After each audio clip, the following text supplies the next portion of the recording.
calle. No es eso. Pelearemos, pero eso quería llegar. Y es que nos niegan, hay todo.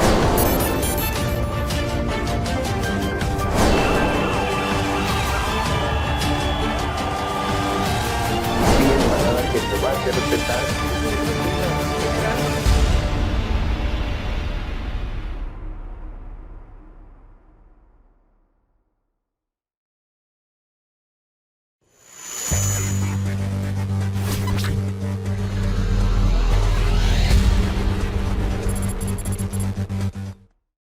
Vamos a esta mañana a saludar con el doctor Augusto Tandazo, que ya está con nosotros en un nuevo horario, producto de los apagones. Cada vez y cuando no sabemos en qué horario nos toca salir mañana. Doctor Tandazo, buenos días, bienvenido.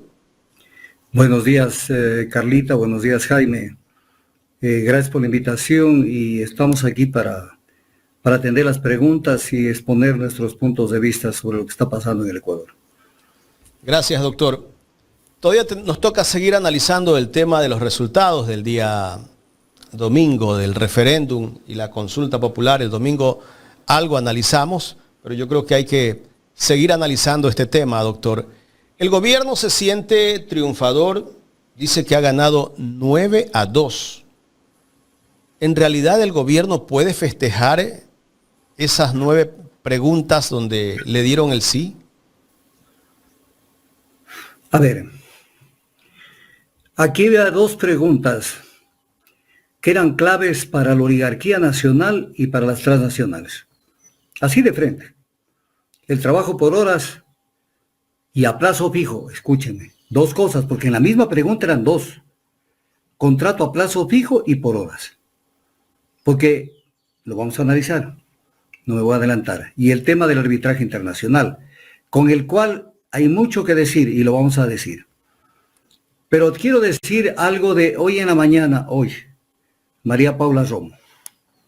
Hoy en la mañana María Paula Romo le dice al país, hoy en la mañana, que hay que ser creativos y en esto hay que estar atentos, que hay que ser creativos para insistir en el tema del trabajo, porque tiene que modernizarse el tema laboral en el Ecuador.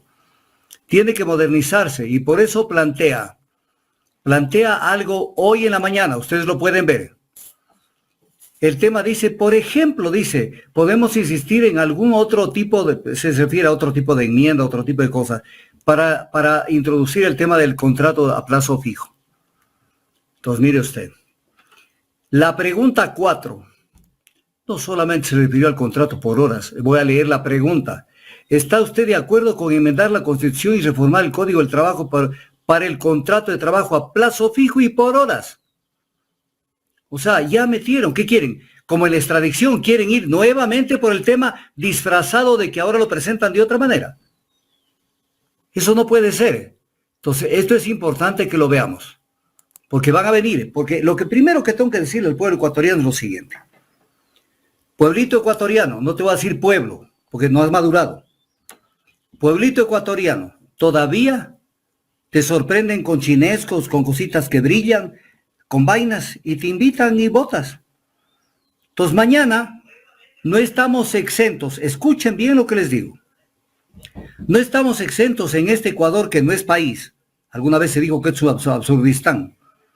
No estamos exentos que mañana este gobierno o el próximo diga, ahora vamos a volver a hacer la pregunta, pero de otra manera, pero en el fondo es la misma pregunta sobre arbitraje internacional y contrato a plazo fijo por hora. Esto hicieron con la extradición y tú te aguantaste. El pueblo ecuatoriano que votó en contra de la extradición con el 52%, ahora creció enormemente el sí. Y entonces, ¿dónde estuviste, pueblo ecuatoriano, sobre ese tema? ¿Qué es tan fácil a ti que te muevan el piso y nuevamente que votes de otra manera? Entonces, voy a desmenuzar el tema del contrato por horas y el contrato a plazo fijo y el tema del arbitraje internacional. A ver, querían una reforma al Código del Trabajo, porque eso estaba anexo a la pregunta, mediante la cual mantienen el contrato indefinido, pero con la excepción del contrato a plazo fijo y por horas.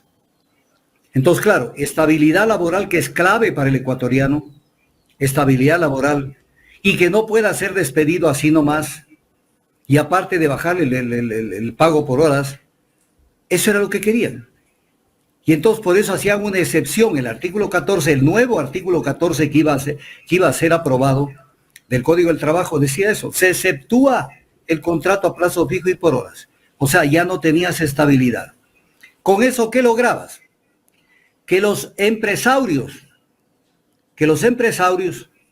entonces ahora sí, chochaban, como decimos en mi tierra, gozaban, teniendo un mercado laboral para escoger. ¿Quieres pasar a trabajar conmigo, pero a plazo fijo y por horas? Y en condiciones de precarización laboral. Entonces te tengo un tiempito en la empresa, y te vuelvo a votar y cojo otro, y un tercero, y un cuarto. Y entonces la gente pierde estabilidad, pero además hay un tema, la gente se planifica. Por ejemplo, ¿cómo lograr comprarse lo mínimo, no digamos la casa, un departamentito para vivir? Tiene que acreditar que tiene un trabajo X, va a un banco, o al banco que sea, y dice, vea, deme un préstamo para comprarme un departamento. Y le van a decir, bueno, pero dígame su situación laboral. ¿Usted qué tiene? Tengo un contratito a plazo fijo que se vence ya en diciembre. Va a decir, ¿y cómo me va a pagar de enero en adelante? ¿Y quiere usted que le desembolse una cantidad de plata? Entonces lo vulneraban al trabajador, porque no era sujeto de crédito. Pero aparte de eso, como el Estado debía dejar de recibir una importante suma de dinero por pagarle en horas que eran porque viene el tema que todavía no lo entiende la gente, o mucha gente. Si le pagan por horas es porque no le querían pagar el total de la remuneración, pues. No van a ser tan ilusos como pretendía meternos esa rueda de molino Ivonne Núñez. No iban a ser tan ilusos de pagarle más porque trabaje menos al trabajador. Ya porque trabaje menos y pagarle menos. Pero el momento que le pagan menos, ¿quién se impacta? Aparte del trabajador, se impacta la seguridad social. Porque recibe menos aportaciones y eso es un golpe mortal al sistema de pensiones y al sistema de salud del seguro social. Entonces era un caos terrible. Ahora, tengo que decir algo, porque a mí me interesa, yo no estoy en la coyuntura política. Yo sé, voy a decir algo que no le he querido decir, yo sé que hay muchos sectores que me reclaman como candidato a la presidencia, pero yo no me voy a confundir por esos pedidos y hacer unas presentaciones tibias, incoloras, difusas, con tal de quedar bien con todo el mundo. No lo voy a hacer, porque yo muero en mi ley, diciendo mi verdad y sustentándola. Entonces, vamos a hablar, por ejemplo, del contrato por horas. Evidentemente hay un problema con el tema de remuneraciones. Y el problema es que en una sociedad dolarizada, en una economía dolarizada, impacta en la economía de manera determinante los salarios en dólares, que además crecen inconteniblemente y venieron creciendo inconteniblemente. Entonces, nos resta competitividad y obviamente tiene problemas el Ecuador. Entonces, ¿cuál es la solución? Empresarios, entiendan. Los problemas se atacan en las causas, no en los efectos. Aquí lo hemos dicho 100 veces. ¿Por qué hay la presión sobre la elevación de salarios?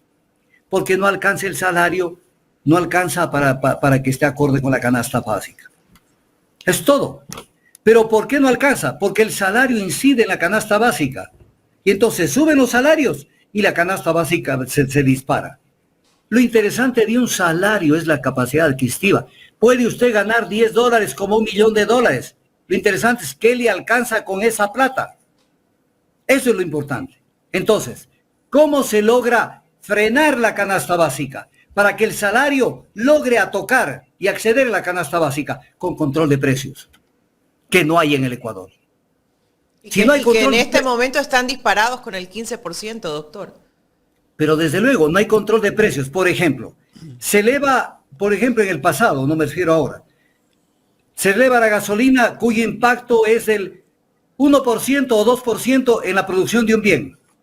¿Qué hace el empresario? Le sube el 15%. Porque no hay control de precios. Y no aparece el Estado que modele el sector económico. Voy a poner un ejemplo. En el gobierno de Hurtado, de Osvaldo Hurtado, se tuvo una idea interesante, que fue la creación de Emprovit. ¿Qué era Emprovit? Los jóvenes no saben de esto. Supermercado.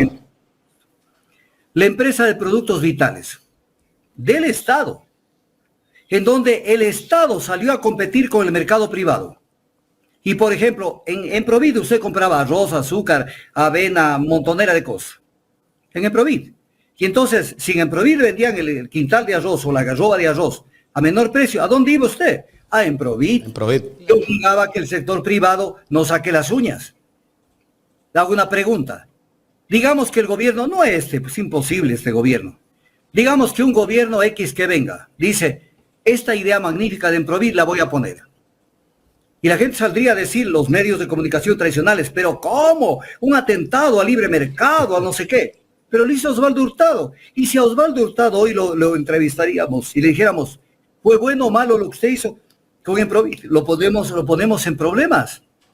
Porque él tendría que decir, para quedar bien hoy con la coyuntura, decir, no fue bueno. Le va a decir que fue una mala decisión. ¿Sabe quién manejaba la gerencia de la empresa de Emprovit? A ver, pregunta a ustedes. Si no sacan, 10 sobre 20. Ahí repruebo, doctor. No me recuerdo en este momento. ¿Y usted, Carlita?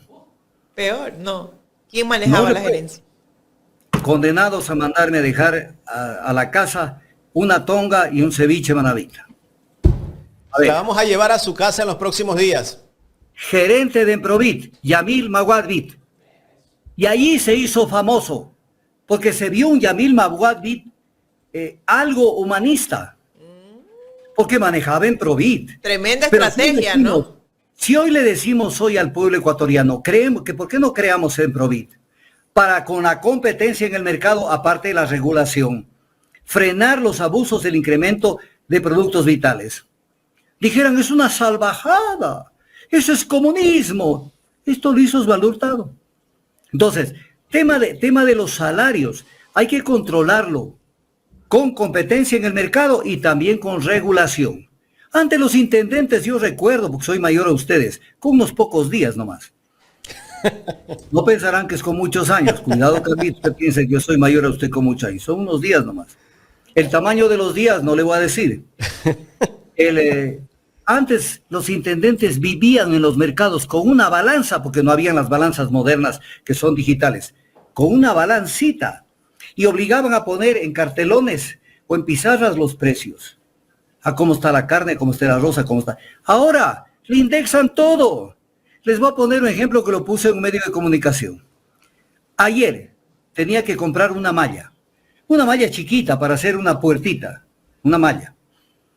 Fui a un sitio y me pidieron por la misma malla $3.50 por el metro. Y entonces dije, $3.50 está bien, pero no tenían la cantidad de malla que necesitaba, tenían una cosa chiquitica. Voy a otro local a pocas cuadras, $9 la misma malla. ¿Qué pasó con la malla que subió de 3.50 a 9? No hay control de nada, de precio. Cada quien pone el precio que les da la regalada gana.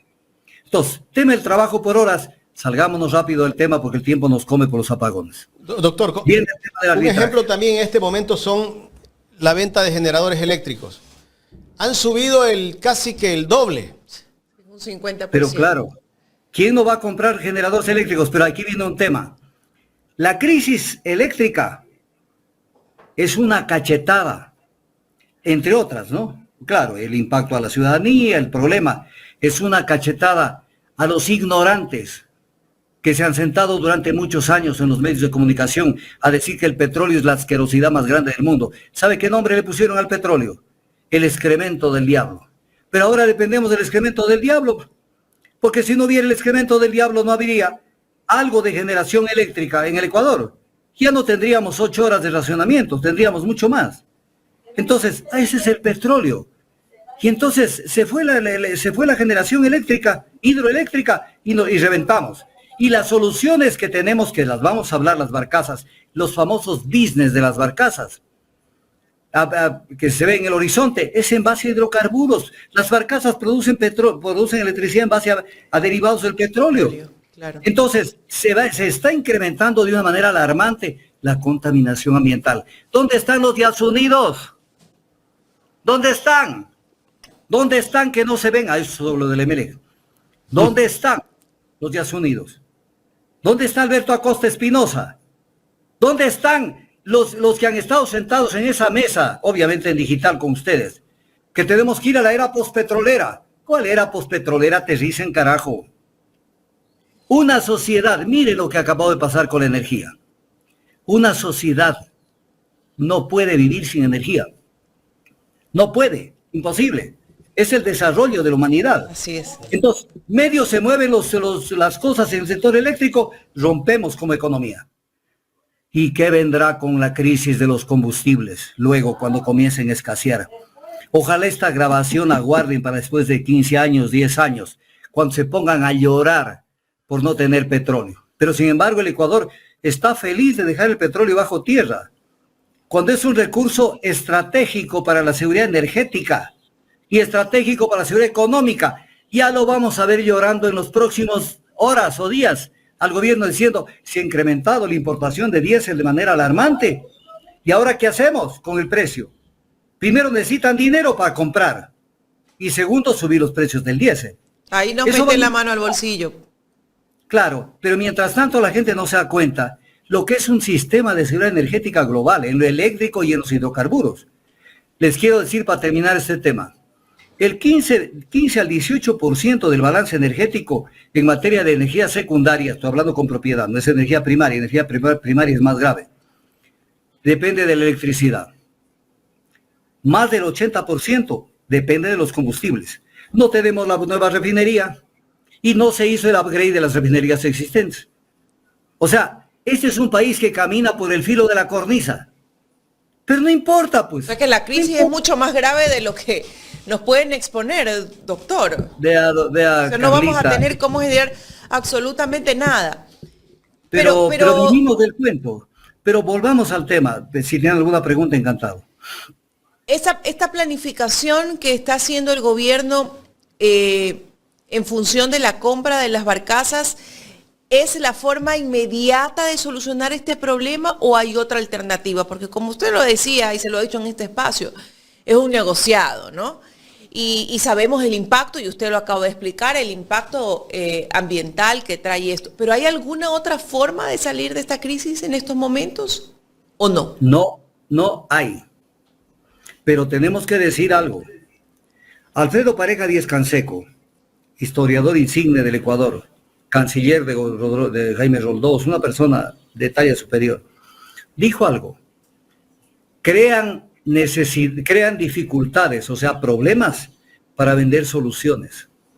Entonces, ¿hasta dónde se crean problemas para después encontrar la solución para el business?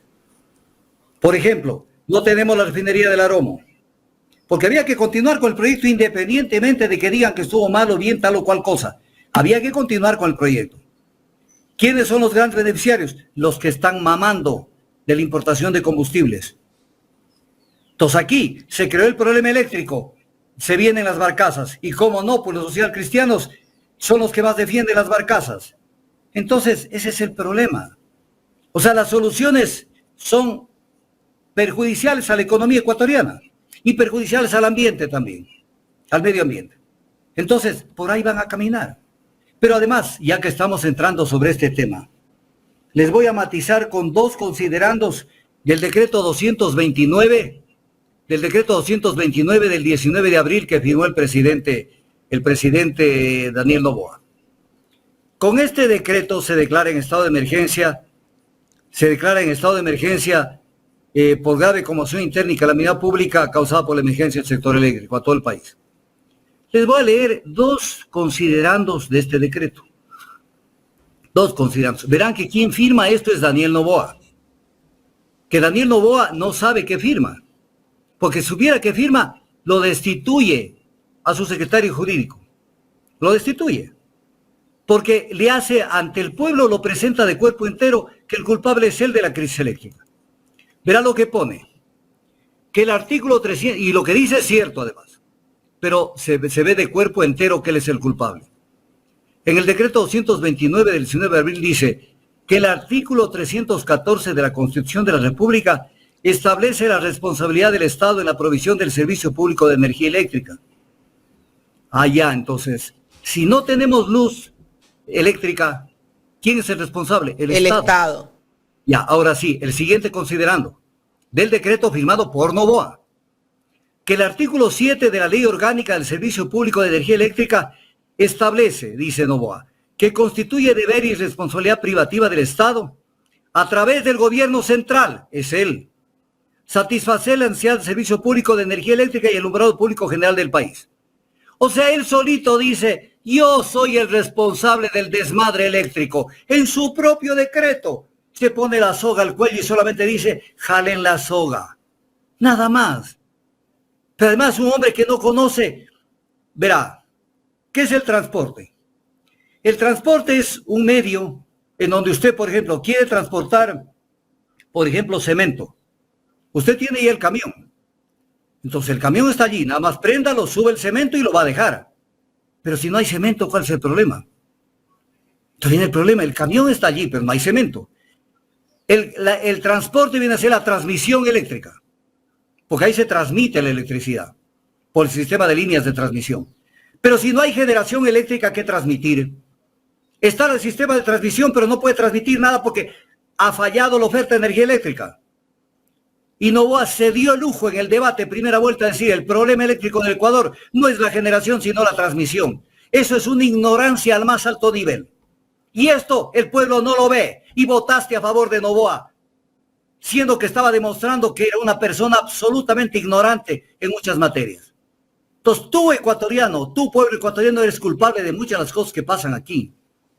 Entonces esto pasó en el tema eléctrico y sigue pasando. Y después te tomó del pelo con el tema del sabotaje y de no sé qué cosas, con el apoyo de ciertos medios de comunicación que no les da vergüenza de hacer esa parodia y tratar de endilgar la responsabilidad a quien de verdaderamente, a otras personas, cuando el que realmente está responsable es él. Pero saltemos el tema que se nos va la entrevista, por los apagones. A pesar que tenemos la ley no más apagones. Ley no más apagones que fue aprobada por todos, incluyendo la Revolución Ciudadana. Me quitó la palabra de la boca, doctor, y justamente le iba a preguntar, bueno, y en toda esta crisis energética, la ley más apagones, ¿en qué nos benefició?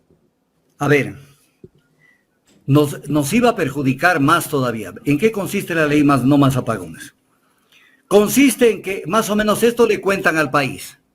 Esto le cuentan al país. Le dicen, verán, hay que darle un espacio al sector privado para que el sector privado entre también en el tema de generación eléctrica. Ese espacio es del Estado por norma constitucional. Pero comienzan a fabricar que también tiene que centrar el sector privado. En este tipo de sectores estratégicos y de servicios públicos, no nos olvidemos que la electricidad, el suministro de electricidad es un servicio público. Entonces, si lo hacen entrar al sector privado en el tema de generación eléctrica, entonces automáticamente se encarece la energía. Por varias razones. Primero, porque inflan la inversión. Y segundo, porque buscan utilidad. Entonces, la provisión de servicio de energía eléctrica se convierte en un negocio al servicio de los que van a invertir en electricidad. Eso se facilitó con la ley de competitividad eléctrica. Pero por eso votó la Revolución Ciudadana, porque no entienden, no están en los temas, están, como se dice, están cruditos, no entienden los temas y votaron. Entonces, volvamos al tema, ya hablamos del trabajo por horas, donde es una bofetada al sector empresarial que quiso hacer pescar a río revuelto y hacer fiesta con el tema de la precarización laboral. Siguiente tema, arbitraje internacional. En el tema del arbitraje internacional, en este caso, el tema es clarísimo. El pueblo, ¿por qué votó?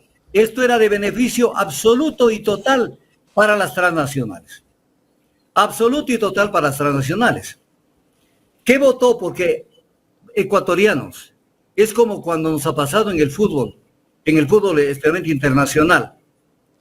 Cuando ya pensamos que ganamos, nos hacen un gol en el último minuto. En el último minuto o nos meten un gol con la mano o le quitan la Copa Libertadores al Barcelona inventándose un offside en el partido que tuvimos con el equipo paraguayo. Entonces, cuidado con que hemos ganado buena parte del partido y nos lo saquen al último. ¿Qué es lo que dice la pregunta? La pregunta es global. Y ahí, salado, los que se hicieron a puñetes el gobierno. ¿Está usted de acuerdo que el Estado ecuatoriano reconozca el arbitraje internacional como método para solucionar controversias en materia de inversión, contractuales o comerciales? El pueblo le dijo no. No. O sea, no estoy de acuerdo que se reconozca el arbitraje internacional. Entonces viene la siguiente pregunta. ¿Cómo, si el pueblo ecuatoriano le dijo al gobierno no al arbitraje internacional, cómo es que nos mantenemos siendo miembros del CIADI? El CIADI es el centro de arbitraje del Banco Mundial. Entonces, ¿cómo es que decimos que no vamos a ser parte de eso, pero seguimos en el CIADI? Tenemos que salir del CIADI, pero a la velocidad de un rayo, porque si no, no se está respetando la voluntad del pueblo. Pero no solamente es esto, sino también hay que derogar inmediatamente las reformas al Código Orgánico de la Producción que se hicieron en el 2018, en donde se decía que el Estado ecuatoriano deberá pactar arbitraje nacional o internacional. Primero esto fue, tenemos que acostumbrarnos, Carlita y Jaime, tenemos que acostumbrarnos que estamos en el Ecuador. Y en el Ecuador hasta los burros pueden volar. ¿Qué es el arbitraje como método de solución de controversias? Es un método, primero, alternativo, y segundo, es voluntario. En cualquier parte del mundo es voluntario. Pero en el Ecuador nos dimos el lujo de poner en una ley que el Estado deberá pactar, o sea, es obligatorio, en contratos con empresas transnacionales. Entonces, si el pueblo dijo no al arbitraje, hay que derogar inmediatamente que se produzcan los resultados del Consejo Nacional Electoral. Doctor, ¿y esto nos puede traer algún tipo de impacto con los contratos que ya tenemos? Le pregunto, con contratos que en este momento estén en firme. Le voy a dar una mala noticia. Lo que está pactado, está pactado. Lo que tenemos que hacer es señalar con el dedo a los que facilitaron esto, que son traidores a la patria. Esos son los traidores a la patria. Por eso es que cuando el Ecuador no es que quiere afectar la seguridad jurídica de los inversionistas, sino quiere aplicar la ley, porque si la ley dice, voy a poner un ejemplo, Carlita. Si la ley dice, por ejemplo, que no hay que pasarse un semáforo en rojo, y que si usted se pasa un semáforo en rojo, tiene lugar a una multa concretísima que está establecida en la ley. ¿Qué sentido tiene decir, si es extranjero y se pasa un semáforo, entonces no paga la multa? Solamente el ecuatoriano se paga. Una empresa viola la ley o inobserva una cláusula contractual y se le viene la aplicación de la ley o de las cláusulas del contrato. Una empresa extranjera dice, me están expropiando inversiones. ¿Cuál expropiando inversiones? Te están aplicando la ley. Nada más que eso. Entonces, eso es lo que pasa con el arbitraje.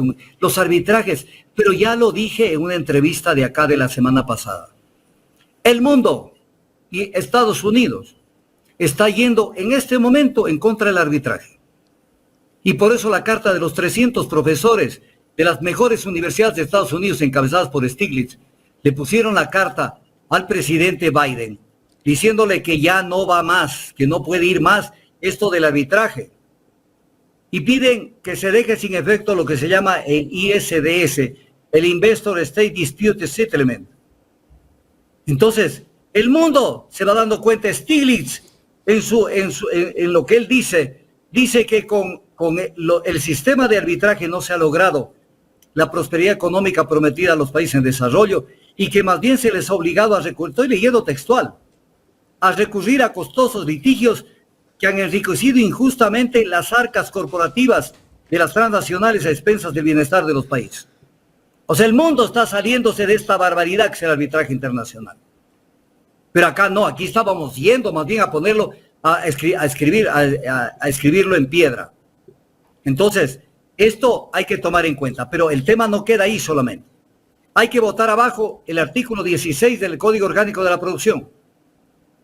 Y hay que tener en cuenta que en este artículo se menciona que el Ecuador tiene que ir a utilizar para las disputas en arbitraje al reglamento de arbitraje de la CNDUMI, que aparentemente es un arbitraje de Naciones Unidas, que no es, porque son solo reglas de Naciones Unidas, pero que este arbitraje es administrado por la Corte Permanente de Arbitraje de la Haya. ¿Sí se acuerdan del caso Chevron? Corte Permanente de Arbitraje de la Haya. Que no podemos aplicar, tenemos que decir nosotros, el reglamento de arbitraje de la Corte Internacional de Arbitraje de la Cámara de Comercio de París. la normativa de la Comisión Interamericana de Arbitraje Comercial y el CIADI. Entonces, todo esto hay que hacerlo. Todo esto hay que hacerlo porque aquí viene la pepa. Aquí viene la pepa. Quiero verlos, por favor, Jorgito. No me dejes de poner en pantalla a mis dos entrevistadores. A mí me encanta verlos. A los dos. Ya viene Carlita, doctor. Entonces, esto hay que cuidarlo. Y les voy a explicar por qué hay que cuidarlo. Porque la Constitución, se tuvo que hacer una reforma a la Constitución hace muchos años, estableciendo que el Procurador General del Estado solamente puede opinar sobre materia legal y no constitucional. Se cambió la Constitución del 2008 para quitarle esa atribución al Procurador, porque esa atribución no puede estar en manos del Procurador. Él es temas legales. El tema del arbitraje, por eso se quiso hacer enmienda constitucional. El tema del arbitraje es un tema constitucional. Entonces, mañana le van a preguntar al procurador que qué pasa con esto del arbitraje y qué son las consecuencias. Y se la va a sacar como mago que sí, que no, pero que quede el artículo como estaba, pero que de todas maneras se mantiene porque no se ha firmado nuevos tratados. Cualquier zapada se pueden inventar, doctor. Yo ya tengo hasta en la cabeza lo que va a decir el procurador. Doctor, cualquier zapada se pueden inventar, ¿no? Sí, pero verá, la Corte Constitucional y las sentencias de la Corte Constitucional causan estado y son vinculantes. La Corte Constitucional en el pasado dijo que si el Procurador General del Estado hace un pronunciamiento sobre materia constitucional, tiene que ser destituido. Pero esto que lo entienda por la Revolución Ciudadana y que lo entienda la gente. Porque si no lo entienden, estamos mal, pues. Entonces, hay que cuidar como oro en polvo el tema del arbitraje, porque además hay otra cosa. A ver, viene este tema. ¿Se acuerda el viaje de Noboa a Canadá? Vino Se de reunió Noboa con a Canadá. empresas mineras. No solo empresas mineras, en general. Empresas mineras en particular. Pero era abrir al Ecuador a las transnacionales. Ok, papito. Dices que has ganado en la consulta. Diles a las empresas con las que fuiste a hablar en Canadá que no vas a poder firmar contratos en los que el Ecuador se someta a arbitraje internacional. Diles eso a ver si te viene una. Entonces, ¿ganaste o perdiste, Daniel Noboa? ¿Perdió? Diles. ¿Perdió? Diles que vengan. No va a poder firmar. Y esto tiene que ser clara a la gente. No vamos a tolerar. Y han hecho fiesta con el Ecuador con el arbitraje. No vamos a tolerar un solo contrato, más uno, en los que el Ecuador ceda jurisdicción soberana a instancia de arbitraje internacional. Porque el pueblo le dijo no. Entonces, esto hay que cuidarlo. Es Doctor, como un lo que está marcador. vigente en este momento del arbitraje, ¿hasta cuándo puede estar? Hasta la fecha en que el Consejo Nacional Electoral publique los resultados de esa consulta. A partir de allí no pueden firmar nada en base, sometiendo al Ecuador a arbitraje internacional. Y no a las leguleyadas, vamos a estar atentos, a las vivezas criollas, a las zapadas. Porque Seguramente ahí están haciendo consultas como también a dice- la Corte en este momento. Como dice el pueblo, ahí están entucados. Sáquense lo que tienen metido. Sáquense el tema del arbitraje, a ver si pueden. No van a poderlo hacer. Entonces, ese es un tema Me gustaría importante. escuchar a Hernán Pérez Luz a ver qué dice sobre este tema del arbitraje, ¿no? Él que es muy Bueno, defensor. Él va a estar en contra, pero hay un viejo dicho de la sabiduría popular: después de comer ya no da hambre. Él ya ha comido bastante siendo perito de las transnacionales en los arbitrajes que han perjudicado al Ecuador. Entonces, ya no necesita de más, de que le tiren más emolumentos las transnacionales por sus peritajes antipatria. Entonces, Doctor. esto, sí. Tenemos videos, perdón que interrumpa, tenemos videos pendientes, no sé si los vamos rodando poco a poco para ir avanzando porque tenemos pocos minutos ya, se nos va la luz antes de las 9 de la mañana. Sí, hay uno que me interesa que lo pongan, que es el pronunciamiento de Rafael Correa sobre, que se lo envíe. Sí, sobre sí, sí. Ese es clave para pasar a analizar las 9 preguntas. Lo rodamos en este momento. Las dos preguntas que le interesaban eran las económicas, son parte del acuerdo con el fondo. El resto eran preguntas de sí o sí, porque quiere a su mamá, quiere que la tricolor, la selección nacional llegue al mundial. O sea, ¿quién va a oponerse a que las Fuerzas Armadas respalden a la Policía Nacional para combatir el narcotráfico y el crimen organizado. Siempre dijimos que la consulta era innecesaria y eso indignaba, pero nosotros nos pusimos a dos preguntas del inicio. Cuando ya entra brutalmente a la Embajada de México, cuando secuestra un asilado como Jorge Gá, que lo tienen comunicado en una cárcel de alta seguridad, decimos a este gobierno hay que ponerle freno. 11 veces no. De las 6 cuestiones aprobadas en la consulta que deben tramitarse a través de la Asamblea Nacional, donde la Revolución Ciudadana es la primera fuerza, Correa indicó que muchas de ellas ya estaban en trámite en el Legislativo y que su bancada las respaldará. Correcto. A ver, a mí me parece que tenemos que mejorar en el país. Por eso lo dije al inicio de la entrevista. Yo no calculo. Y eso puede ser un defecto mío, pero puede ser una virtud. Véanlo como ustedes quieran verlo. Yo digo lo que yo pienso, toque a tal o cual persona por muy encumbrado que sea. Error craso de la Revolución Ciudadana. Primero porque de las 9 preguntas no entendieron muchas de ellas. Así es, no quiero ir más allá. No las entendieron, no entienden. Porque su nivel de conocimiento de las materias es muy elemental. Entonces, en las 9 preguntas, claro que hubieron preguntas, primero que en la ley ya estaban contempladas, otras que iban a ser tramitadas en la Asamblea. Pero hay otras, especialmente unas pocas de esas, que son veneno para el país. En esas 9 no lo entendieron. A ver, ¿qué es lo que está por fuera de las 2? De las 2 preguntas que dice que ellos estaban solo en contra de las 2 y ahí lo confundieron al país. Porque a la última hora dijeron y votemos 11 veces no, pero ya había caminado agua debajo del río bastante. Primero, no se inscribieron para hacer campaña por el no, aunque sea por las 2 preguntas, porque van a decir solo estábamos en contra de las 2, por lo menos inscríbete por las 2. Hubieron partidos políticos que no se inscribieron por el no en todas, sino por no en ciertas preguntas. Y entonces, ¿por qué no se inscribieron? Es la pregunta que tienen que hacer los militantes a la Revolución Ciudadana. ¿Por qué no se inscribieron? Es que no queríamos tocar. Siempre hay una salida. A mí no saben enfrentar la verdad y decir, me jalé. ¿Cuándo aparece un político que dice, me equivoqué? No, es que no queríamos tocar fondos públicos para la campaña. Claro, no importa que se jode el país con tal de no hacer campaña. No hicieron campaña. Ni siquiera por las 2 preguntas. Peormente por las demás, y no las entendieron. A ver, la reforma sobre Fuerzas Armadas es un cambio brutal al esquema de la Constitución, a la parte orgánica de la Constitución, o para la parte orgánica. Lo dice la Corte Constitucional en el dictamen de octubre del 2022 sobre la materia. O sea, es gravísimo lo que pasó. Pero le parece bien a Correa y a su combo que es normal que los pongan. Mire, yo me pongo a pensar en esto. En el Ecuador Doctor, pero hay algo que yo no comprendo y le pido que me lo explique, ¿no? Si tenemos ya el apoyo de las Fuerzas Armadas ya aceptado a través de esta consulta, pero la policía es la que tiene la competencia en materia de seguridad, ¿cómo queda ese vínculo ahí?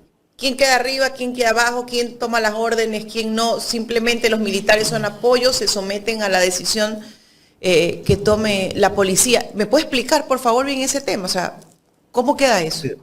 Es tan sencillo como esto. El derecho, la norma, se basa en la lógica, en el pensamiento. Si las Fuerzas Armadas van a dar apoyo complementario a la policía, no puede ser que las Fuerzas Armadas sean las que tengan la batuta del tema de la seguridad interna. Tiene que tener la policía, porque si no sería un contrasentido que lo accesorio se ponga por sobre lo principal. ¿Y usted cree que las Fuerzas Armadas estuvieron de acuerdo en aquello? Pero totalmente. A ver, las Fuerzas Armadas es mucha gente.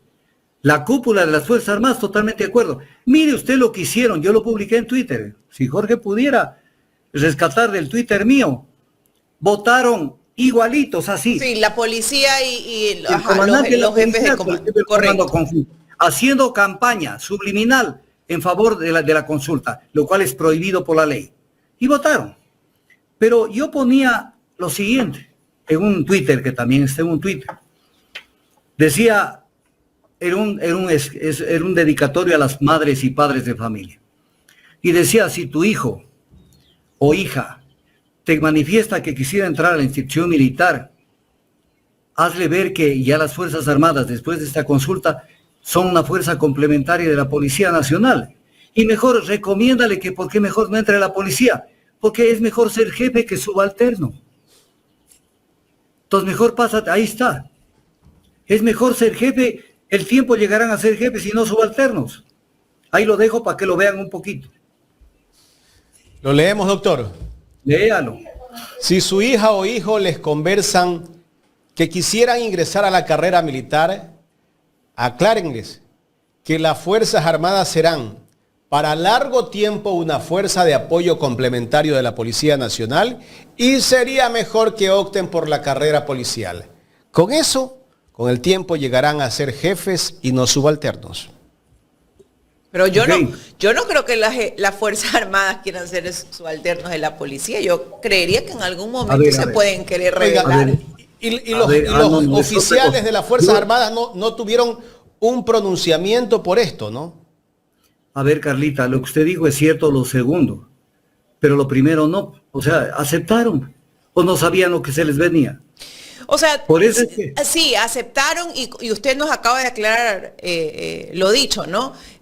La cúpula militar y la cúpula policial fueron los que se tomaron las fotos y salieron, probablemente están en estos momentos de la mano del gobierno. Pero este gobierno en algún momento terminará su periodo. Y yo no creo que las Fuerzas Armadas quieran estar supeditadas siempre a la Policía Nacional. Y cuando ya tomen esa decisión o abran los ojos o haya un cambio, yo creo que ahí va a haber un conflicto interno fuerte que también nos puede afectar a los ecuatorianos. Desde luego, Carlita, pero le quiero hacer notar una cosa, Carlita. Dígame, doctor. Ahí va una pregunta para ustedes dos. Aparte del tema eléctrico, ¿cuál es su impacto directo, aparte de que usted no tiene luz eléctrica en determinadas horas? ¿Qué impacto usted tiene en la vida cotidiana por la falta de energía eléctrica? En Guayaquil, por poner un ejemplo, ustedes están en Guayaquil. Ustedes salen con el carro y ¿qué pasa?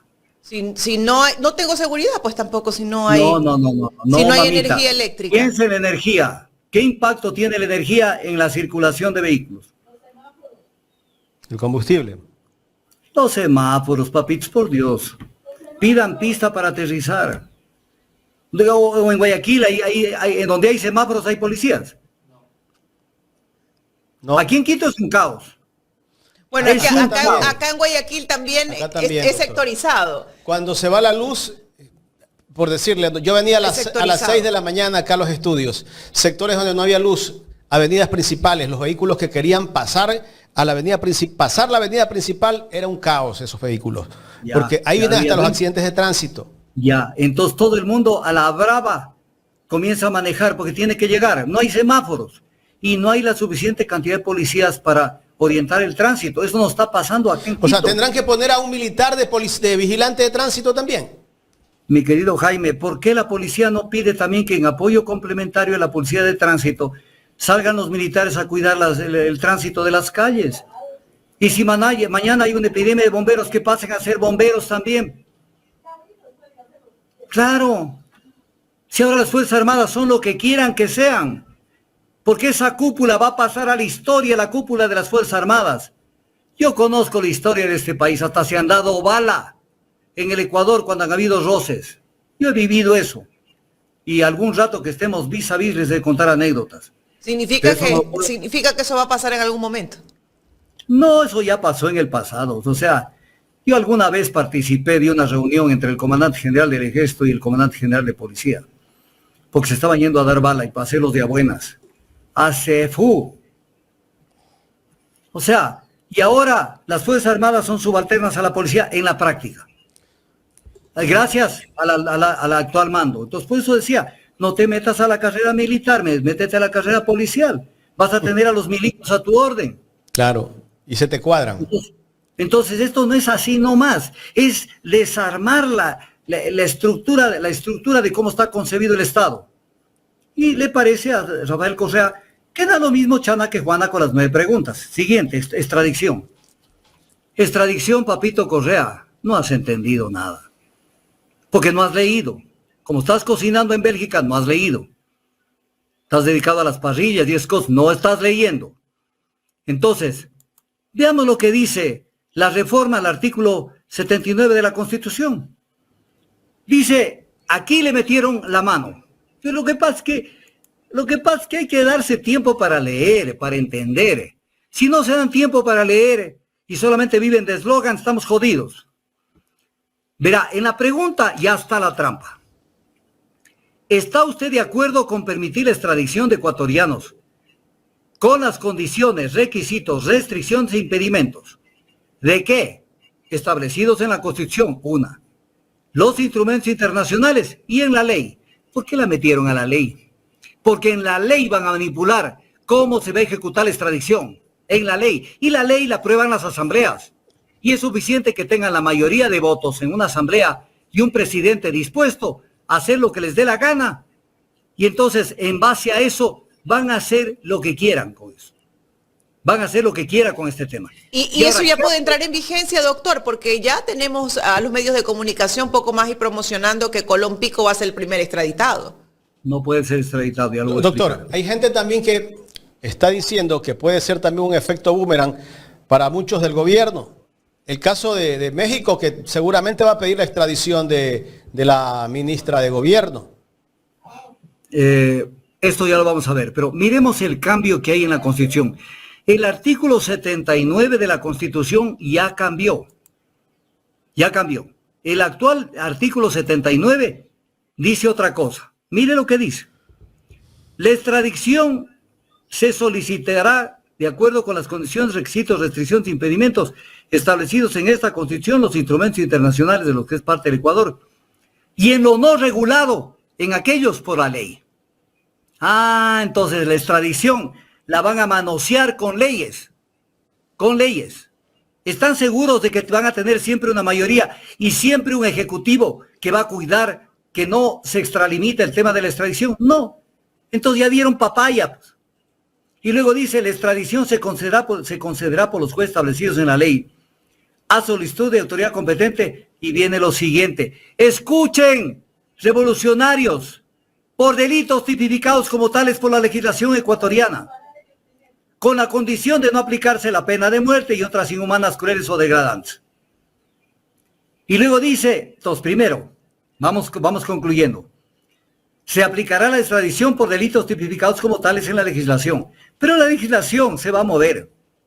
Se va a mover, pues. Y no van a tener los votos. Y después van a decir, es que no tenemos los votos. Pero, ¿por qué? Porque no hicieron campaña para decir que el tema de la extradición no se lo apruebe. Y luego dice, no se concederá la extradición por delitos políticos y conexos. Entonces, viene un tema. No se concederá por delitos políticos y conexos. ¿Cuál es la eterna discusión que hay en el Ecuador sobre el tema de que si es una delincuencia común o una delincuencia política? Porque en materia política se lo hace aparecer a una persona delincuente común cuando en el fondo hay un unlawfare, una persecución política. Así es. Así es. Entonces mañana alguien va a decir, y alzan la mano los sabios, y van a decir, pero no puede ser que le den la extradición a esta persona, porque eso es un tema claramente político. ¿Qué carajo te importa si ya permitiste que esto conste en la Constitución? Y se va a disfrazar de delito político, de delito común, un delito político. Entonces, no estudiaron, vagos, no supieron entender lo que estaba de por medio en esta consulta. Doctor, Ahora, sí. permítame 40 segundos de mensajes que tengo para leerlos aquí justamente de las personas que nos escriben.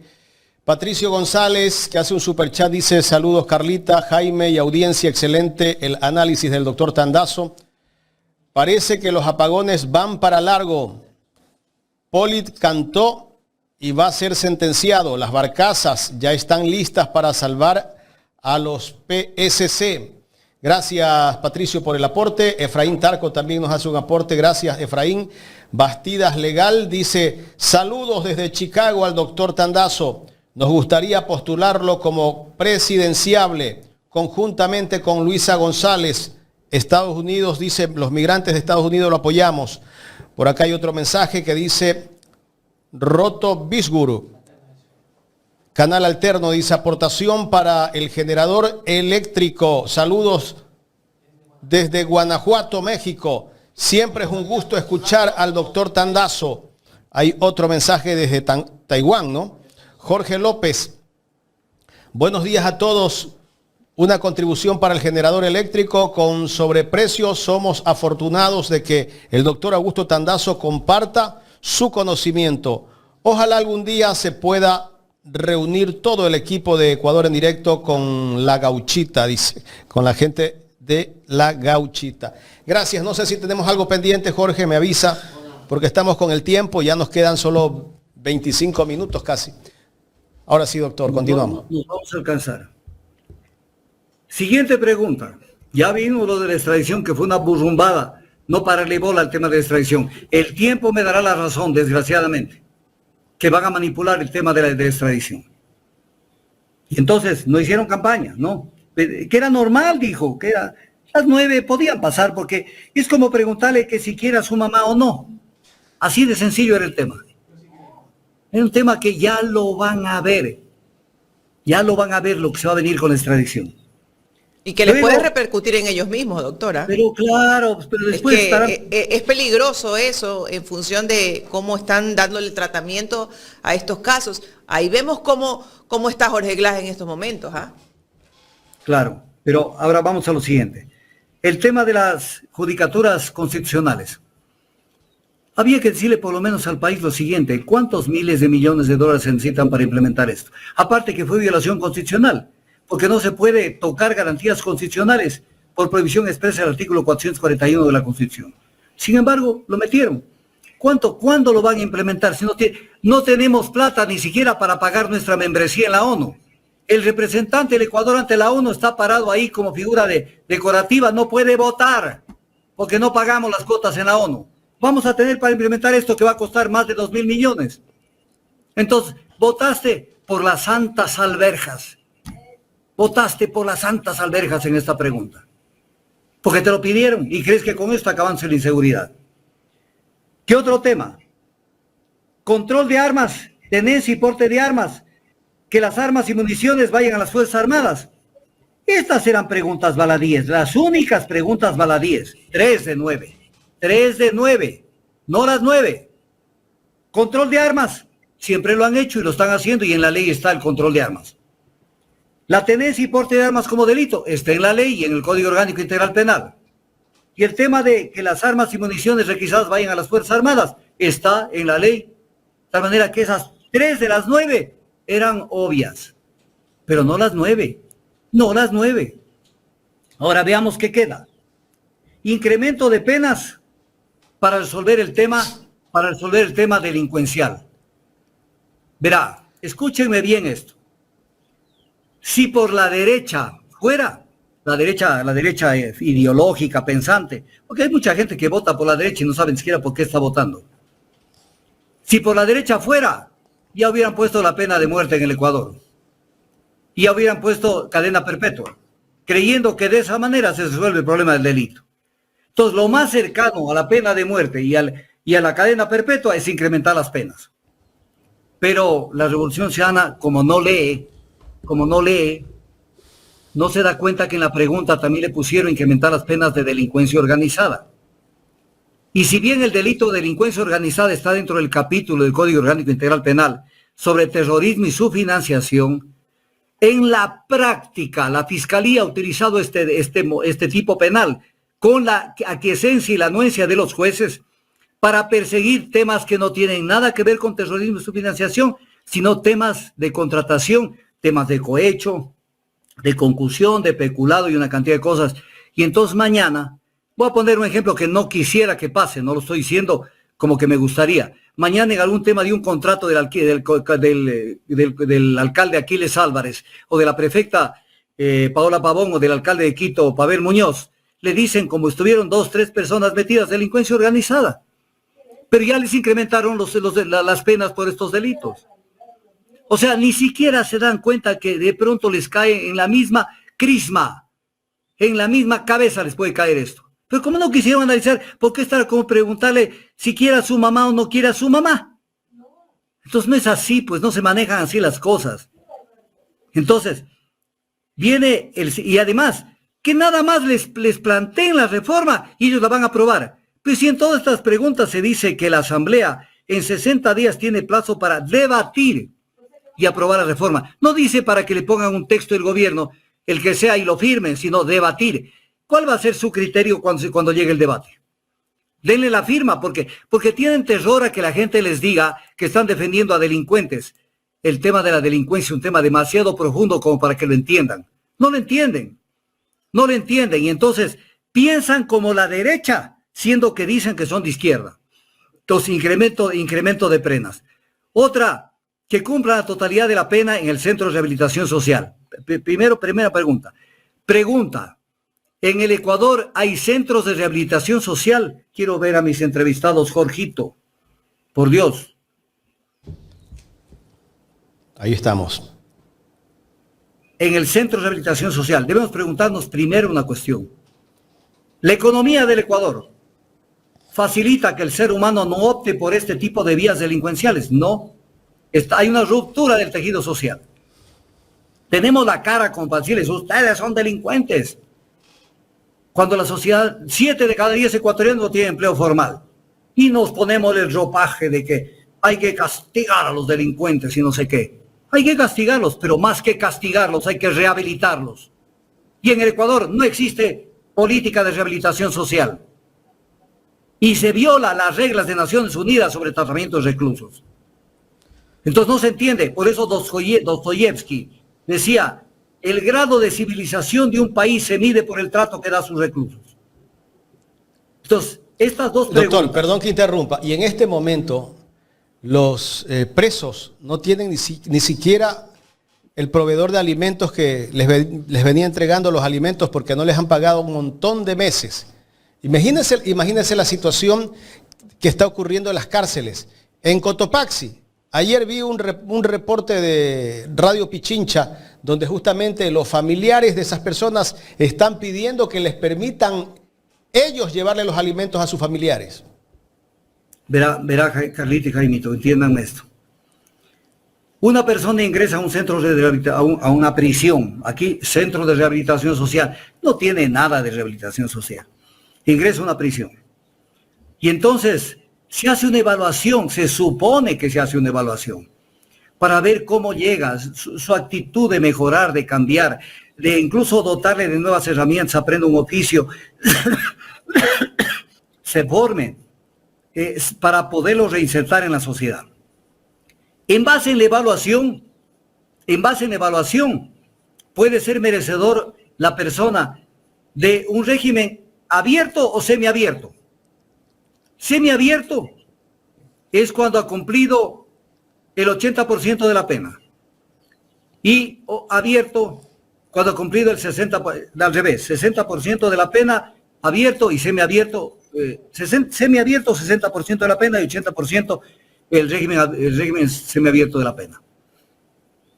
Entonces el preso dice, si me pusieron 6 años, mi aspiración es no quedarme 6 años hasta el último día, tratar de salir antes, voy a ser mejor, voy a comportarme bien, voy a ser solidario con mis amigos, no los voy a ofender a los amigos presos, voy a tener una mejor actitud. Pero si le dicen te vas a quedar hasta el último día, le va a valer un comino la rehabilitación, porque va a decir me castigaron y me tuvieron hasta el último día. ¿Eso contribuye a una rehabilitación? No. Sale más violento tal vez esa persona. Va a volver más violento, pero era como decirle que siquiera a su mamá. No entendieron el fondo de las cosas. Pero además, incremento de penas y el sistema cerrado, no abierto ni semiabierto, ¿eso qué va a traer como consecuencia?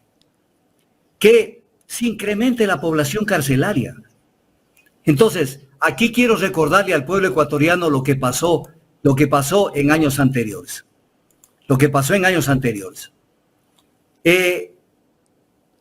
El gobierno de Lazo, escúchenme bien, esto lo pueden ustedes investigar, tenía tal cantidad de presos las cárceles del Ecuador, que ya no cabían, era un hacinamiento brutal. Y entonces el gobierno no puso mano ni del régimen abierto ni del semiabierto, para decir como este tiene una evaluación y salió, y ya puede salir con libertad condicional. Ni siquiera pudieron aplicar porque no calificaban. ¿Qué hizo el gobierno? A más o menos 5,000 personas les declaró el indulto, les otorgó el indulto. O sea, ni siquiera cumplían los requisitos y los sacaron de las prisiones, porque ya no entraban. Eso hasta hace poco, ya se olvidaron. Y ahora vamos al régimen cerrado, el incremento de penas. Entonces construirán unas 40 o 50 cárceles más en el Ecuador. Eso es pensar como la derecha, no como la izquierda. La izquierda siempre será humanista. No alcahuete, pero humanista. Había que pensar en fortalecer los sistemas de rehabilitación. Pero, ¿qué es lo que les queda? ¿Qué es lo que les queda respecto de este tema? Les queda el tema gravísimo, que no lo vieron, el tema de la titularidad, la extinción de dominio sobre los bienes. Por Dios, si en esto la Revolución Ciudadana le pareció lo mismo Chana que Juana, que ya le pareció, en esto metieron las de andar hasta el cogote, no ahora, sino cuando se aprobó hace poco tiempo, 2 meses, la Ley Orgánica para el Ahorro y la Monetización de Recursos Económicos. En esa ley se aprobó la reforma a la Ley de Extinción de Dominio. Y allí ya se dijo de que no se necesitaba una sentencia condenatoria ejecutoriada para quitar la titularidad de determinadas personas. Y entonces, esto fue aprobado con 129 votos de 137. La totalidad de la Revolución Ciudadana firmó esto. Y ahora le volvieron a preguntar algo parecido. Entonces viene el tema, despacito antes que se nos vaya el tiempo. Verán, tan sencillo como esto. Voy a ser esquemático. Una persona es inocente mientras no tiene sentencia ejecutoriada en firme. Es inocente. Así tenga sentencia ejecutoriada en primer grado, o en segundo grado, o en casación. Se necesita que esté en firme con un recurso ordinario de protección, o un recurso de revisión. Ahí recién es culpable. Entonces a una persona que es inocente no le pueden quitar los bienes. Pero no quitar los bienes para que pasen administración temporal del Estado, sino a cambiar la titularidad. Esto me va a entender la gente. No es lo que yo defiendo, que no les quiten los bienes. No, para eso hay figuras que están establecidas en el Código Orgánico Integral Penal. Hay figuras que se pueden hacer, como por ejemplo el secuestro, la incautación, la retención, la prevención de enajenar y etc. cosas. Y esto no es que se cambie la titularidad del bien. Por ejemplo, si le quitan un carro, no es que el carro, dicen, el carro de Carlita Aro, le quitaron hoy y mañana le cambian la propiedad del carro, sino que el carro pasa a una incautación.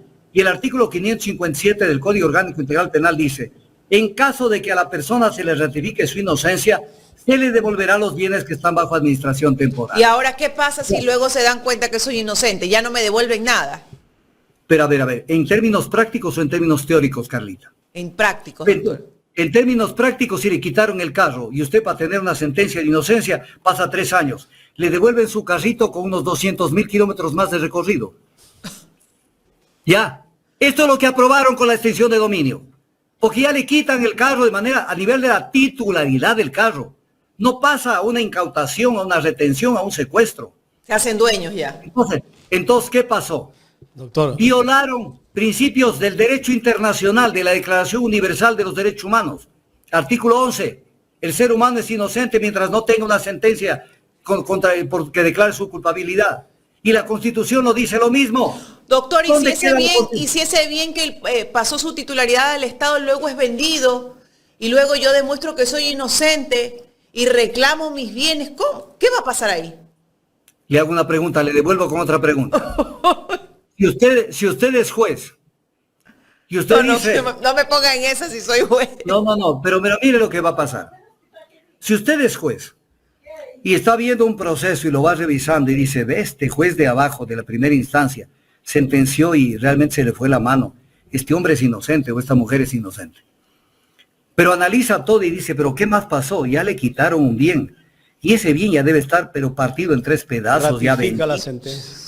Entonces dice, mejor no me meto, porque voy a armar la del quilombo. Ratifico la sentencia, es una forma de presionar a que la injusticia se mantenga. O sea, no analizaron nada. Doctor, nada, pero nada. Vamos aquí, la Corte Constitucional que permitió le dio paso a esa pregunta inconstitucional, podríamos decir, de lo que hicieron. Sí, pero ya, Jaimito, Buena su pregunta, pero digamos que pegó 50-50. Porque ya esto fue tratado, como lo expliqué, en la reforma a la ley de extinción de dominio, con 129 votos en esta Asamblea Nacional. 129 votos donde ya se limpiaron con la presunción de inocencia. Y salieron a decir gente que yo los he visto en su canal, en su medio digital. Ahí sentaditas las he visto. Se dijeron que esto era una conquista, la extinción de dominio. No saben, papa, como dice el pueblo, no saben, no entienden. Están cruditos, necesitan clases de educación, de derecho, de educación política, de muchas cosas. Doctor, Si esto me vale. En algún momento usted dijo en este espacio que no se trataba de más leyes ni de más normativa, sino de la correcta aplicación de aquellas, que es lo que no se hace en este país. Claro. ¿Qué nos Eso queda es lo que entonces? Se nos va el tiempo. Se nos Tenemos da algo tiempo. todavía. Tengo que hablar rápido de Polit. Sí, de Tengo Poli, que rápido. hablar algo de Polit. A ver. Si quiere reprisamos el video que pusimos al inicio, rapidito, si No, quiere. no, yo sé lo que pasa allí. Doctor, Porque de esto, antes esto de es la eso, bandera. déjeme pedirle a la gente que ponga los likes. En este momento, los que no han puesto los likes, pongan el like, que eso nos impulsa para que este contenido lo vean más personas. Seguimos. A ver, primero, Poli venía de atrás, ¿no? Lo mantuvieron y ahí estuvo. Entonces, ¿Poli es el culpable de todo? No. Yo siempre he dicho esto, escúchenme esto, y voy a hacer una salvedad con la actual administración hasta que no me demuestre lo contrario. La Contraloría y la Fiscalía es un peaje en el Ecuador. Pero no es un peaje en la época de Poli, es un peaje enorme, fue con Pablo Celi. Y Pablo Celi fue el amamantado de la derecha. Y entonces nos olvidamos de Pablo Celi, que ni siquiera debió ser contralor. Pero viene un tema. Miren lo que es la justicia en el mundo, y en el Ecuador no es una excepción, ni Estados Unidos. Poli es culpable de lavado de activos. O sea, lavado de activos. Pero, ¿cuál es? Si se prueba, ¿cuál es la verdadera culpabilidad? El cohecho, no el lavado de activos. Pero en el cohecho tiene que estar preso y responsable el cohechador, no solo el cohechado, que vendría a ser Poli. El que dio la platita para que lave la plata y compre activos en Estados Unidos. ¿Y dónde está preso Odebrecht? Y la gente de Odebrecht. O sea, sociedad hipócrita. O sea, todos los cohechados, como gato panza arriba, defendiéndose en la justicia. ¿Y los cohechadores? ¿Dónde están los cohechadores? Entonces, no lo ven en su profundidad al tema. Y entonces, los grandes acusadores aquí fueron los que dijeron una cosa en el Ecuador y incluso en Estados Unidos, y los que dijeron otra cosa en los mismos Estados Unidos.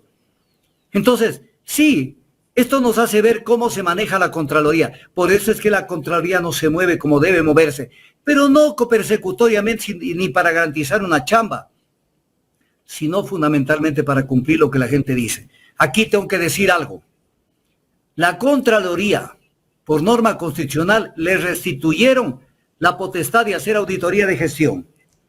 Esto ya le restituyeron a la Contraloría, con la nueva normativa, con el cambio que se hizo en la Constitución. Y con esta normativa que tiene la Constitución, en el artículo 211 de la Constitución, le pusieron un añadido a la Constitución, que la Contraloría verificará la consecución de los objetivos de las instituciones del Estado.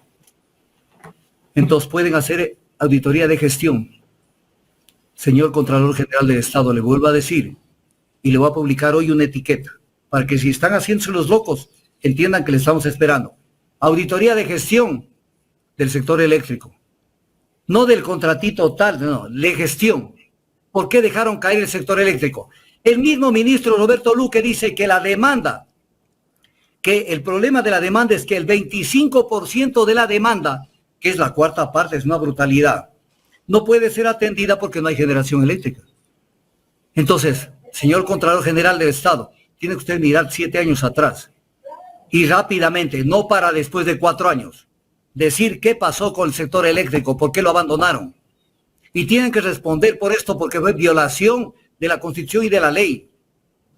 Entonces, ahí tiene que haber una Contraloría. O es que están esperando a decir, cálmate, no hagas nada, aguántate, jódele al tesorero del Cantón Alausí. Entonces, ahí tienen temas. Ahí queremos ver la Contraloría para ver cómo actúan. Entonces, pero los shows baratos. Pero yo lo único que pido es una cosa, y vuelvo a decir prácticamente al terminar la entrevista. Para mí sería muy cómodo, amigos y amigas, y Carlita y Jaime, hacerme loco, bailar, fintear, como en el fútbol, driblar y sacarme de encima los temas y decir, es un ataque nomás acá. Yo tengo que decir, yo me siento de la tendencia de izquierda, pero de la izquierda real. Y sí tengo que decir, nos hace falta autocrítica y dejar de ser menos pendejos. Y decir, sí, le pegamos un golazo con las dos preguntas. Dos golazos bien pegados al gobierno, a la oligarquía nacional y a las transnacionales. Que hay que cuidar esa victoria.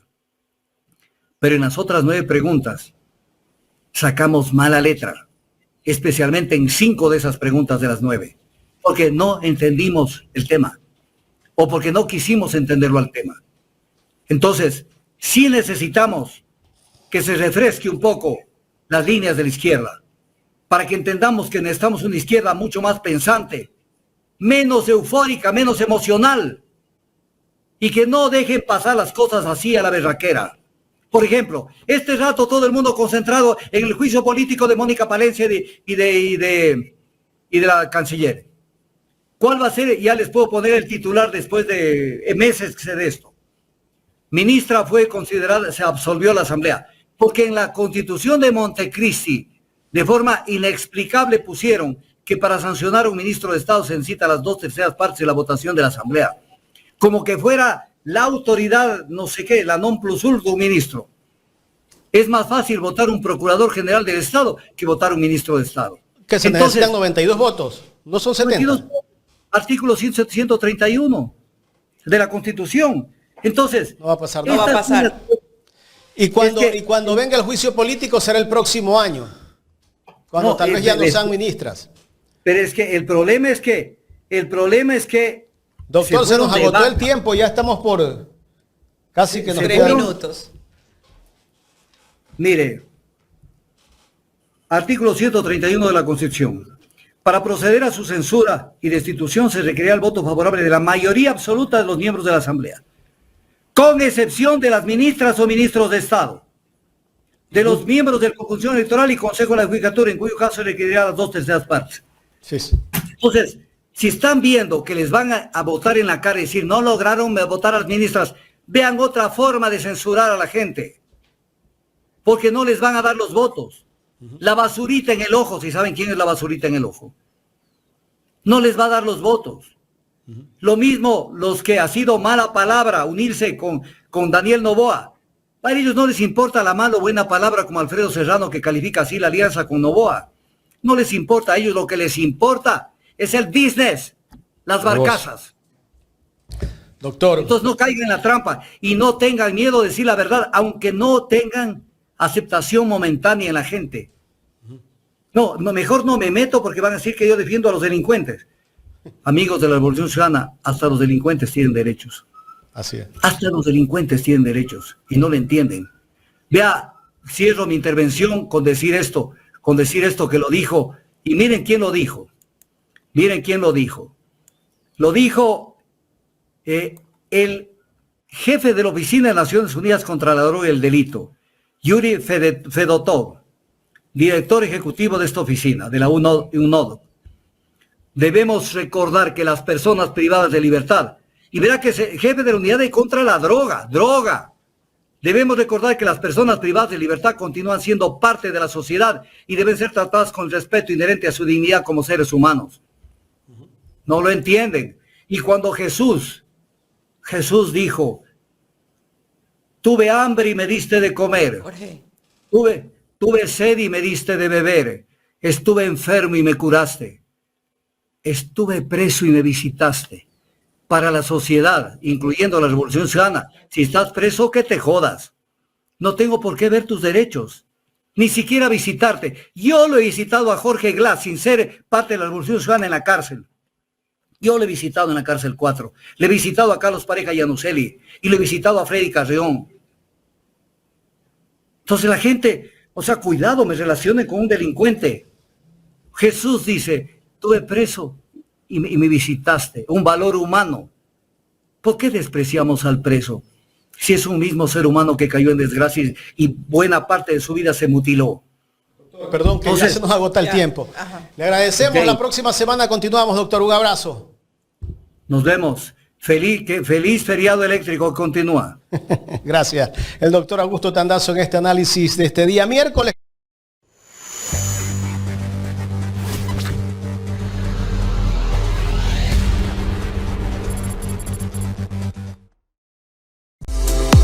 La mejor costilla de cerdo de Guayaquil está en Aladino Parrillada. Picaña, lomo fino, chuleta de cerdo, bife, pechugas de pollo, chorizos, parrilladas. Te esperamos en la ciudad de La Quisquis, Avenida Las Aguas y Costanera esquina. Aladino Parrillada. Atendemos en el local y delivery.